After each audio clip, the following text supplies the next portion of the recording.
Happy Independence Day, all the viewers. And today we are with Ek Mulaqat with Mr. Asif Rizwy Sahab. Asif Rizwy Sahab practiced here at Nagpur and presently he is at London. So without wasting time, I am directly connecting with Asif Rizwy Sahab. Sir, welcome to this show, Ek Mulaqat. Thank you, Sibgat. A happy Independence Day to all the viewers in India. And it's a great pleasure to wish Independence Day while standing on the British soil. So it's the equal, the pleasure is more. Sir, we want to know more things from you, sir. Sir, can you say something about when you started your practice at Nagpur? I started in year 1993, but my practical training in the court working started when I was in the final year in 1992. And I practiced with my late father, who was an illustrious lawyer. He practiced on all sides of the practice, but specialized in criminal. And that is where, I tried to imbibe the qualities of my father as a criminal lawyer. And he was my role model. I think so that Mr. Mushir Rizvi, your father, is inspiration for you in Yes, legal side. definitely. There's no other idol other than him. Sir, can you share any experience with Mushir Rizvi Sahab? My father was a very frank person, and he believed in throwing you in the troubled waters in order to make you learn swim. So I remember an incident that he was arguing something on the point of delayed FIR in a final arguments of a sessions trial. And he just turned towards me and said, Zara dena. And I gave him the wrong book. And that was the first and the last mistake which he tolerated. Because according to him, I should have been absolutely alive to the facts and to the law what he was arguing, and just he was testing me whether I am with my body and soul in the court, but I was only with my body and my mind was somewhere else. And I gave him the wrong book, and he just paused his argument before the court, and he reprimanded me in the presence of the judge. And the judge said, he is too young. He said, no, sir. You have to be well up when you are young in order to mature as a lawyer. As you in criminal life, and your father is inspiration for you, sir. Can Yes. you explain us how to argue a bail application before the court? See, the first and foremost thing which I learned about the bail applications was get the copy of the FIR.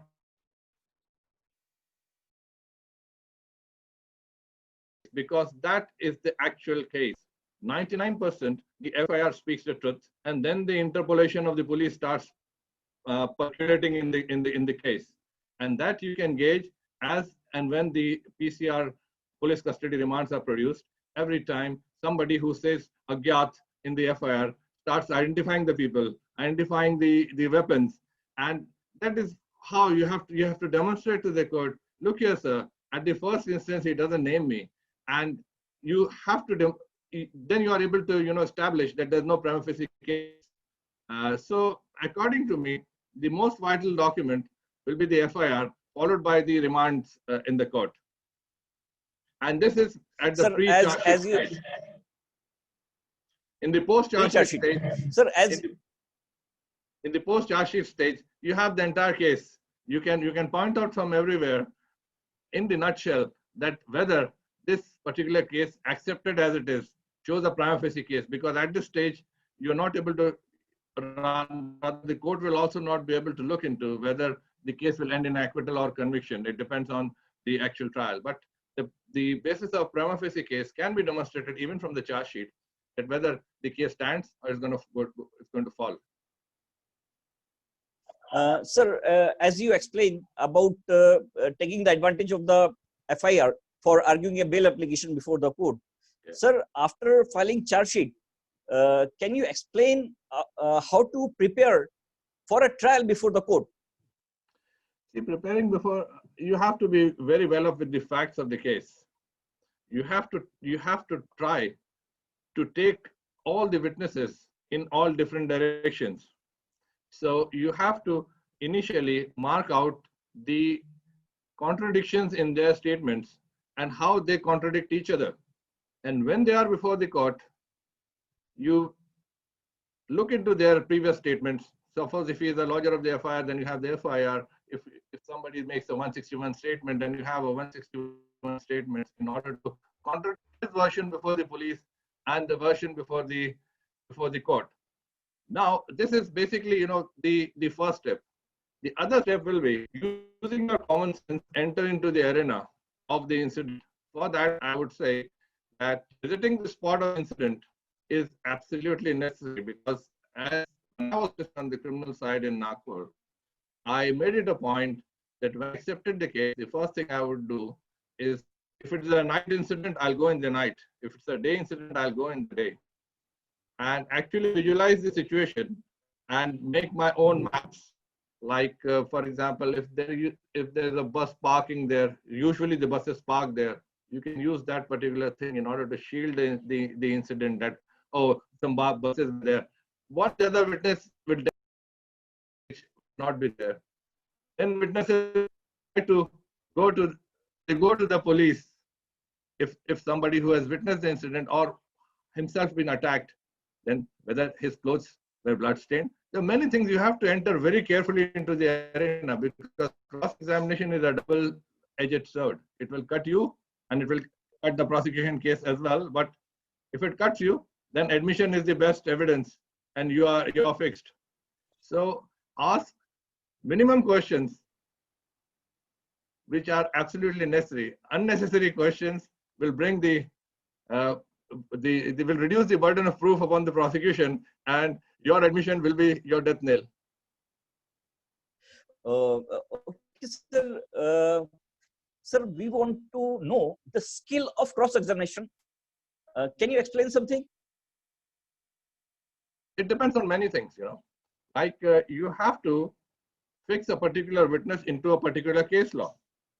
If the facts of your case matches a particular reported judgment, you have to stretch the facts in order to fit in that particular case law.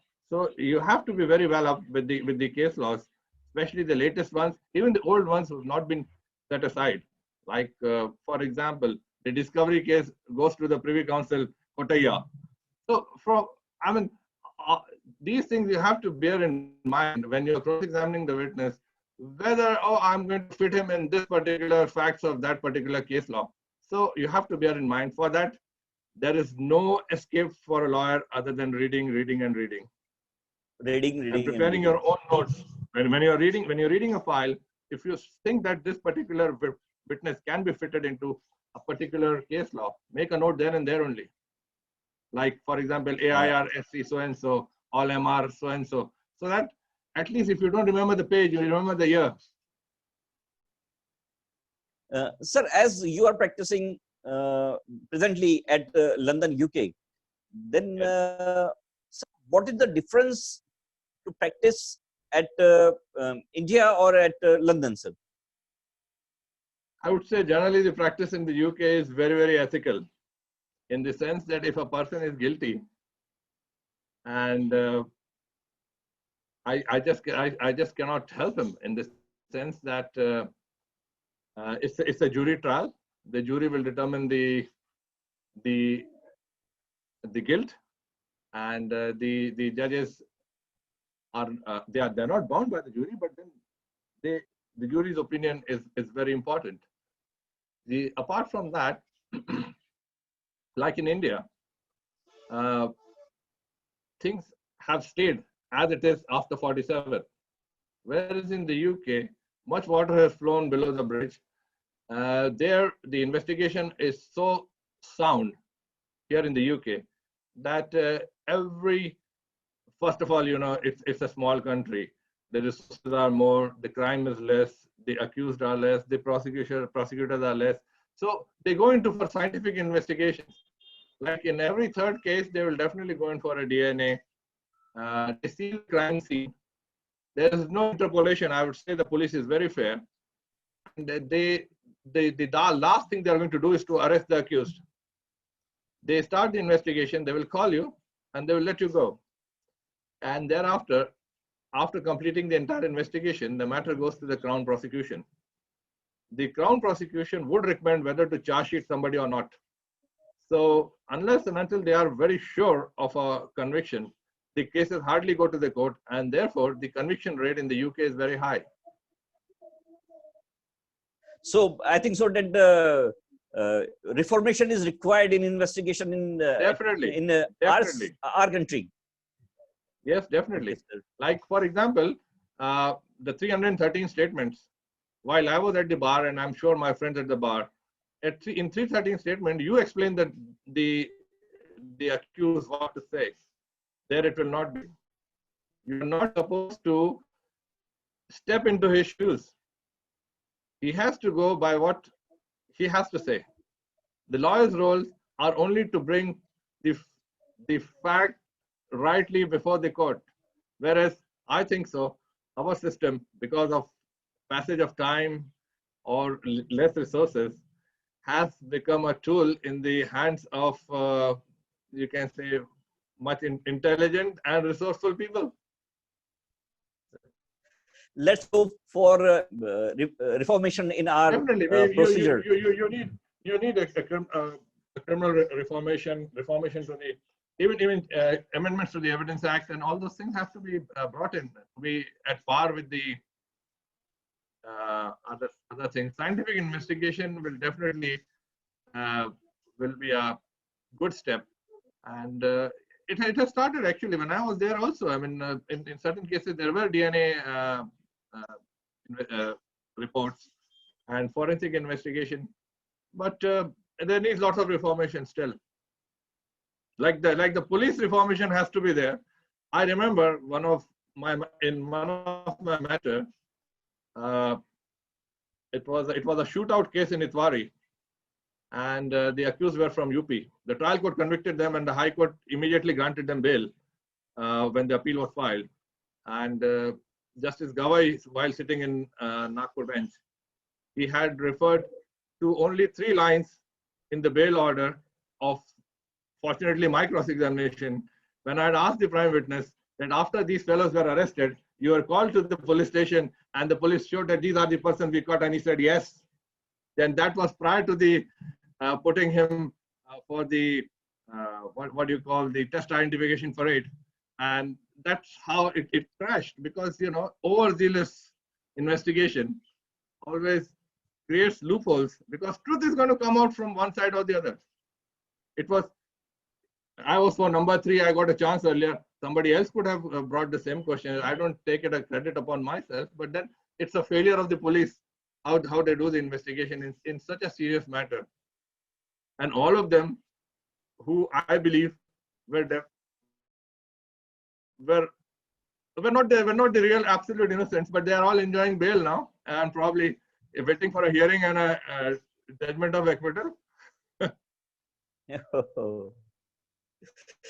Sir, I personally know that you are a master of so many languages. So you are also says on some times so many shares, ash'ars. Sir, कोई शेर आपकी तरफ से viewers के लिए? Viewers के लिए नहीं, आज Independence Day है, मैं अपने मुल्क के लिए कहता हूँ.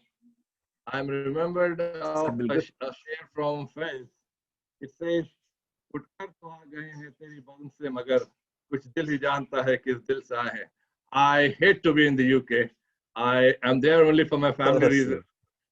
Because of this COVID, I had planned, could have been my 3 visits during this COVID lockdown. And my body lives in the UK, my soul lives in India. I joke with my wife that when my time to go from this world, you will find me in India. Yeah. So I miss the repartees in the court for which little bit I was known to exchange my lighter moments with the courts, my lighter moments in the corridors of the High Court. I miss my gatherings with my friends. I mean, I can't name one and then the other would feel bad, but I miss all of them. I I miss the corridors of district court where I used to run from one floor to the another, jumping around. It was a real good era. I spent very good time in the Nagpur Bar District and High Court. And but for family reasons, I had a lovely time in India. But तो sir I'm equally happy to be with my wife and children here in the UK.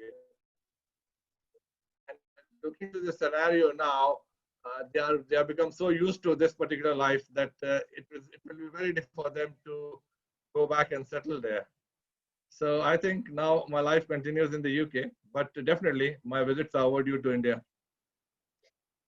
Nagpur को आप बहुत याद करते हैं, आपके साथियों को आप बहुत याद करते हैं. I am overwhelmed by the connections I have from Nagpur, from every nook and corner. I still get a lot of birthday greetings from my friends back home, and I don't have that quality of friends in the UK. The quality of friends there. The office parties, I mean, at Sharma Dhaba was used to my office, where on the Katol Road, where I used to be there with my juniors every 2 weeks, probably on the Fridays, followed by a non-working Saturday, and then we used to start working the next day by about 11. So I had a very good period and very, very fond memories of my school, my colleges, and my bar especially. Sir आपके बहुत सारे रिश्तेदार यहाँ पर भी अभी नागपुर में हैं और अभी आपकी फैमिली यहाँ पे लंदन में सेटल हो गई है.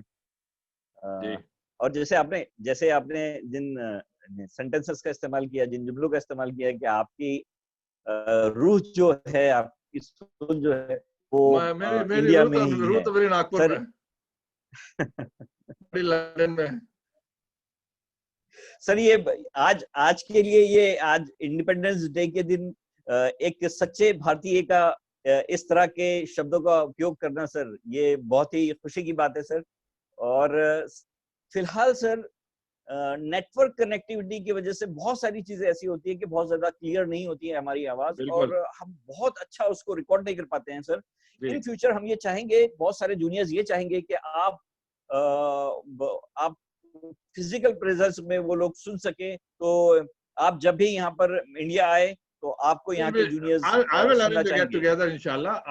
We will I think we'll book the Anjuman auditorium, because I've seen the Anjuman Engineering College auditorium is very good, and have lovely connections back with Anjuman long. My father used to be a trustee in that particular institute, and have very fond memories. I attended a, I wanted to be a doctor to start with, and I studied science.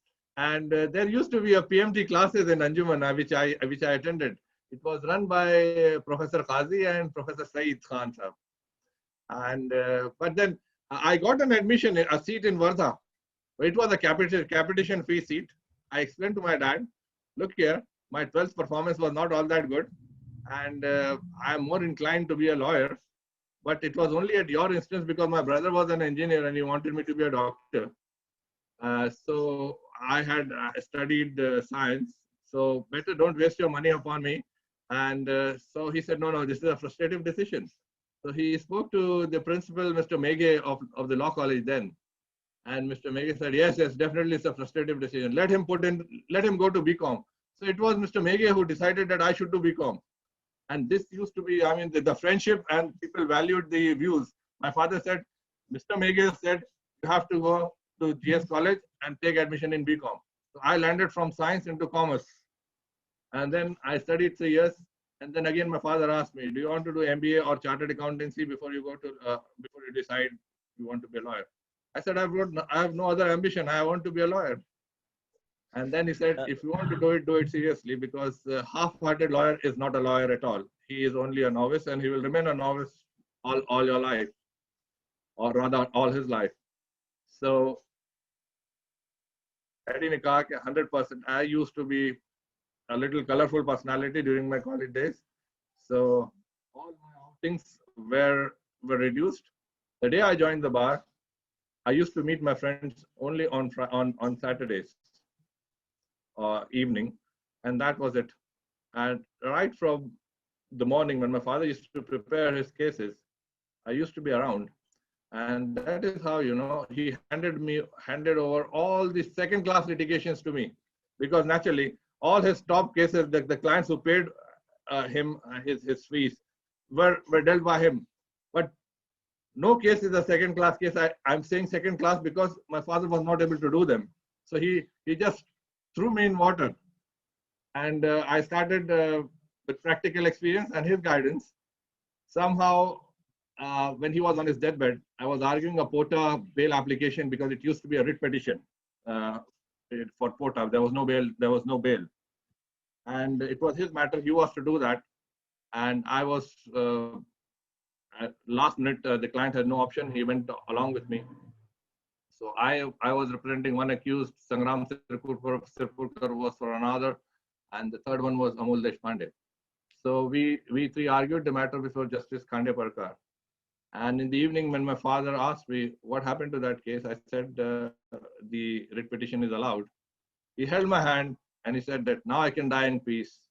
I think that you will not spoil my name. You will carry on my tradition. And after that, I think he survived only for 3 to 4 months. And naturally, being my mentor, and I worked with him as a shadow.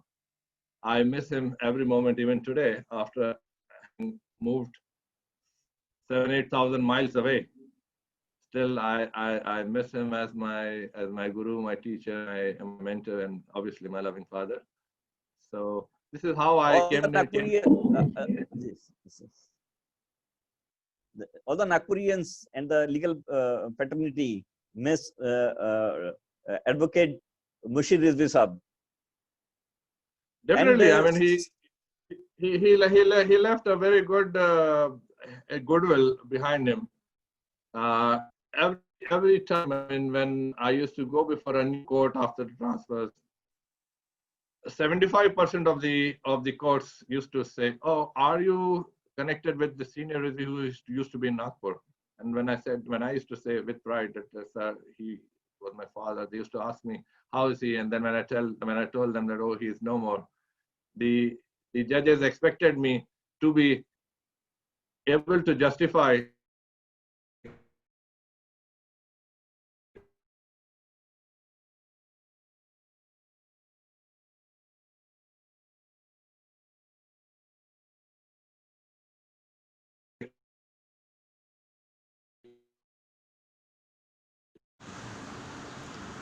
आज हमने मुलाकात की advocate Asif Rizvi के साथ। Network connectivity की वजह से हम उनके साथ में बंधे नहीं रहे। उन्होंने हमसे ये वादा किया है कि जब भी वो इंडिया आएंगे तो वो हमें अलग अलग सब्जेक्ट्स पे एड्रेस करने की कोशिश करेंगे। व्यूअर्स, आपका आज के दिन, इंडिपेंडेंस डे के दिन, हम लोग उससे जो आप लोग जुड़े उसके लिए आपका बहुत बहुत शुक्रिया। थैंक यू, धन्यवाद।